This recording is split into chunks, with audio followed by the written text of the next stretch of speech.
we begin with big news from the mortgage and foreclosure crisis. Government officials tell CBS News a historic settlement will be announced today that could affect nearly 2 million homeowners. The $26 billion deal involves 49 states. That's every state except Oklahoma and some of America's largest banks. Business and economics correspondent Rebecca Jarvis is with us. Rebecca, good morning. Good morning. So what do they hope that this will accomplish? Well, economically speaking, they hope that it will turn the tide for housing. Housing is what put us into the Great Recession, and the hope here is that they can stem the falling prices and also stem some of the foreclosures, but that is a long ways away.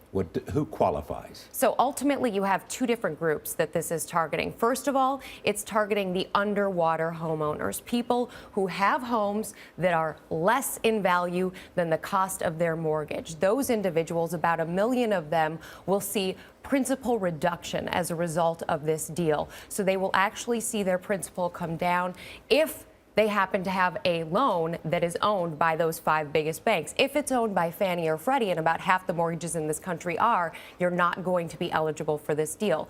The other group outside of the refinancing are those who have lost their homes already to foreclosure. About 750,000 of them will actually see a payout as a result of this deal, but that payout may be as little as $2,000. So if you've lost your home due to improper foreclosure practices known as robo-signing, $2,000 is cold comfort at this point. Yeah, it is a little bit of cold comfort. What is this in terms of an upside to it? Does this do anything to then help the housing market, though, and prices? Well, ultimately, what you may see, because banks have been in a holding pattern for a while now. 14 months of this settlement have really been underway. So banks now have a clear signal that they can proceed with a foreclosure backlog. On top of that, however, once they work through that foreclosure backlog, once these homeowners get paid out and hopefully get to refinance their mortgages, assuming the plan goes according to plan, then ultimately you may see a rebound in the housing market. That is clearly the hope here.